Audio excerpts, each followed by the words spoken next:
And some in Baltimore, I haven't been to sleep yet. I got back from Baltimore as fast as I could to assemble this report on the decisive game of the 1979 World Series. The president and 53,000 other fans filled Baltimore's Memorial Stadium. The air mild for them, tense for the players. In the bottom of the third, Rich Dower gave Baltimore a 1-0 lead with this home run off Pittsburgh's Jim Bibby. In the top of the fourth, Pittsburgh threatened with men on first and third, but Phil Garner hit a pop-up, and when he interfered with first baseman Eddie Murray, Garner was ruled out, and that threat ended. In the sixth inning, the score still 1-0. Bill Robinson singled for Pittsburgh, bringing up Willie Stargel. My thoughts were the same as everybody's on the bench. They were all hollering, "Come on, Pops, hit one for us." Stargel responded perfectly with a 2-run home run, one of the MVP's 4 hits last night. It was a breaking ball down. It was away, but I was up in the plate, and I was able to go out and get it and get enough bat speed for it to do it. Kent DeCulver came in to relieve for the Pirates in the bottom of the 8th. Pittsburgh still leading 2-1. It was a crucial moment. 2 men on, 1 out.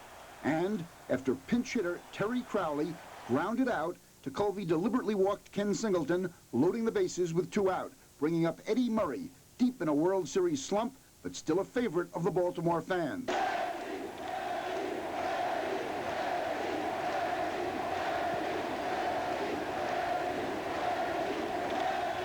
DeCulver, working for his 3rd World Series save, got Murray. Got him on a well-hit ball to right that wound up in Dave Parker's glove. When he hit it, were you worried at all? No, not really, because I knew that he had reached out for it, and I wasn't worried then. And then I turned around and watched Parker stumbling back underneath it. Then I started worrying again. I was wondering if he, told him to get them big feet back underneath him. He's got 230-some pounds to hold up, so get them size 12s back underneath him and get a little balance on that. But he got to the ball, made the play. And in the top of the 9th inning, still 2-1, still tense, when Phil Garner led off with his 12th series hit, this double. The Pittsburgh wives had left the stands and were in a locker room adjacent to their husbands, huddled around a radio following the action. When Omar Moreno singled home Garner with the Pirates' 3rd run of the game, the wives exploded.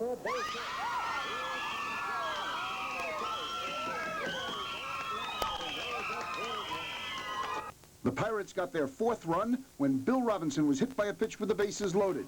DeCulver visited the wives for a minute, then went back to pitch the 9th inning, leaving his wife to worry. I try and stay very calm, cool, just like he does, because I have a lot of confidence in him, but this week has been tough. DeCulver struck out the first 2 Baltimore batters in the bottom of the 9th, then paused to talk to 3rd baseman Bill Madlock. What did you say to Madlock before the last batter? I just called him over to the mountain. I told him, I said, this is a guy we were looking for in February when we went to spring training, the last out of the season, the last out of the World Series, and let's just go get him and go home. A few seconds later, the Pirates were on their way home, champions of the world. When Omar Moreno grabbed a fly ball for the final out, the Pirates jumped for joy, and so did their wives. It was a lovely moment, unless you were a member of the Baltimore team that had won 3 of the first 4 series games. They knew if they made any mistakes that it was all over, and they didn't make a mistake after that. They had no errors, and after the first 3 ball games, I was just hoping that one of them would make a mistake, and they just didn't. We made the mistakes. How much does it hurt to lose at that point? Well, that hurts an awful lot. It really does, because, you know, you put so much heart into the game. A few hundred feet away, the Pirate wives danced to the team's theme, "We Are Family."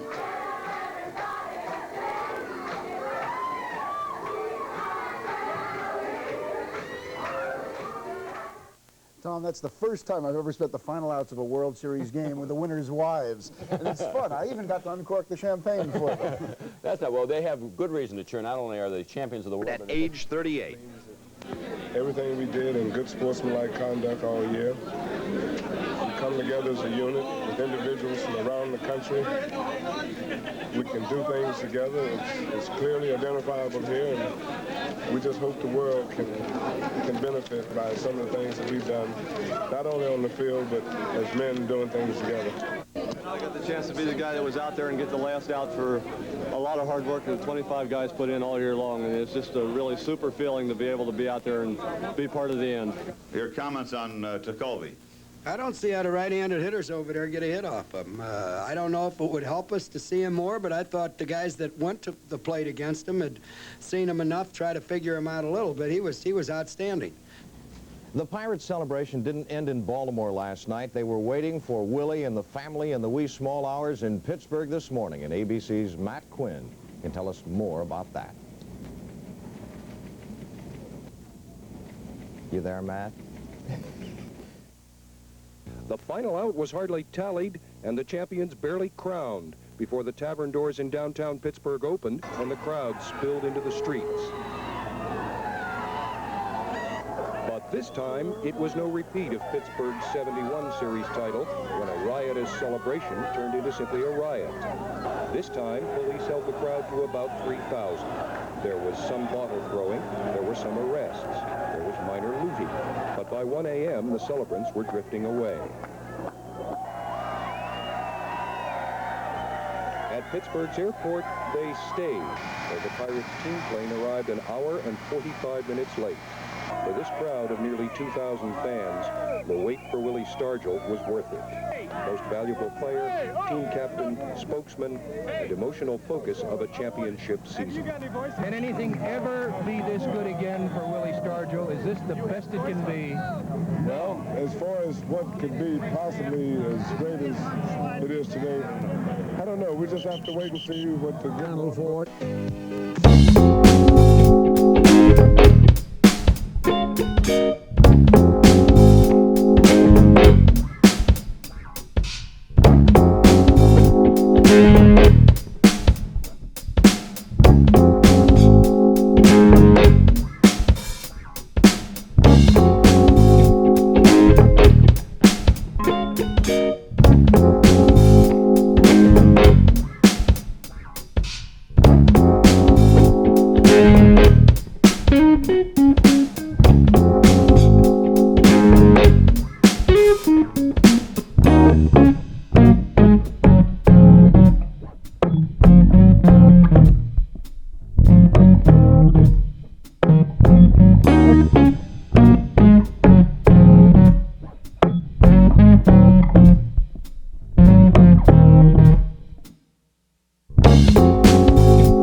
And everybody else has said. Two of those bucks with us, Tim Foley, who plays shortstop, of course, and Phil Garner, who plays pretty much wherever he's needed, and he was needed in this World Series. Both of you guys, I don't think anybody contributed, and that includes Willie Stargel, and I think Willie would agree with me, contributed more than you two guys did to this World Series. Hearty congratulations. It's a typical Buck win, I think. Everybody did a great job. It was easy. We had it in the bag all the way. I have a question. I got a question. Wish I'd have known that earlier. Yeah, I wish I believed that. We knew all along we couldn't be as bad as we were the first three. That's what the key was. If Montreal had been in the American League, would you rather play Baltimore or Montreal in the series? What's a tougher team? What a tough question that is. Yeah, that's good. a loaded question. Yeah, it's loaded, sure. I got the impression I was back. I was shakier with Montreal than I was with Baltimore. Well, for the same reasons we were, I think, because I was shaky. If we don't beat Montreal in the run of the season, the tail end of the season, we don't even get to the playoffs, and we don't even have a chance to get to the World Series. That to me was the real pressure part of the year, even more so than the playoffs. Yeah. We also have a bleary-eyed Bill Hillgrove and a semi-bleary-eyed Bob Prince with us this morning, and we're going to open the phone lines in just 2 or 3 minutes. Let you talk. Baseball. What else? Right now. Ron Cadis is standing by at Port Authority. Ron, are they still celebrating downtown? Oh, I think they are, and I'd like to congratulate Tim and Phil Hall of Pirates on that great victory last night off of the World Series. In the Pittsburgh area, coming in on the park. We check Jim Bibby. First 12 pitches he threw were for strikes. Well, that was a strike, but that's the one you don't want. And Rich Dower hits it out for a home run. He only had, what, like 9 home runs in the regular season, but in Baltimore, when you can pull the ball down the line, you can get that home run. But that woke us up. Well, it woke us up, but, you know, you try to put things in perspective, and the home... Oh, yeah, this is your controversial play. Tell us about this. Well, see, he's in foul territory. He went to foul territory, and I just went to the inside to try to avoid him. And I just put my head down because I was disgusted with popping the ball up. And the next thing I know, kapow, we have a. Now, see, if I had done that, he'd have been all over me. Is that right? No, but see, since, you know, Jordan, you have gone outside the guy, though. well, outside, I had to go another 10 feet outside. There it goes. That's what started the Wow. home run. That's That gone may from the start bat. the show. Gunnar, you and I talked about this, and I said to you, I thought that was perhaps the most important. Proper amount of rest. I feel that they both went out and did their job, but the Pittsburgh pitching staff just did a little bit better. Any moves you've made during this series thus far that you regret? I don't think so, Howard. I don't remember passing anyone up. You go home, of course, when you're up 3-1, and you've done some things pretty good. The other two ball games, it was just a matter of not scoring any runs. There's not much we could do. I put up my pinch hitters, and they're human beings. They can't come through all the time, and it was just a matter of the Pittsburgh pitching staff closing us out pretty good. Hasn't the pitching edge suddenly reverted to the Bucks under the circumstances? Well, yeah, or I hate to say it because Flanagan went out and pitched so good until the time I got him, and Jim Palmer did too. A couple of circumstances, the ball going through first and second, the ball off of his glove caused the first 2 runs. Benny Ayala might have stepped the wrong way on the line drive to left.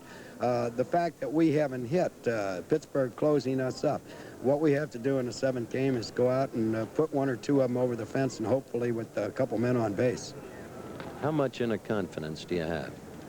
It's shaky, Howard. It's not that you don't have confidence, but you look out there realistically. Bibby can and is capable of going out doing a heck of a job. We know Scotty McGregor is.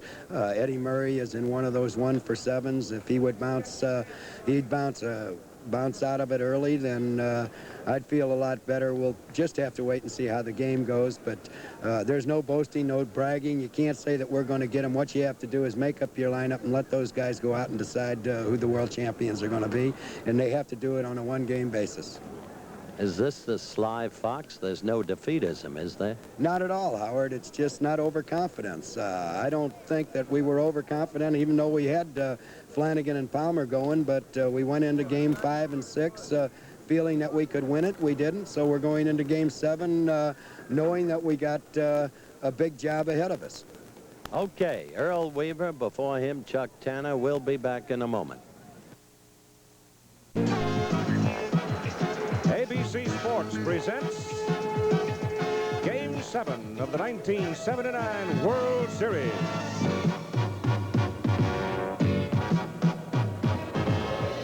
Live from Memorial Stadium in Baltimore, Maryland, the National League champion Pittsburgh Pirates and the American League champion Baltimore Orioles. And in game number 6, it was Big Dave Parker who started the Pirates with that shot to the outfield to get the first run home in the 7th inning. 4-0 to even the series at 3-3. And then came these 2 pitchers. Lefty John Candelaria, 6 shutout innings.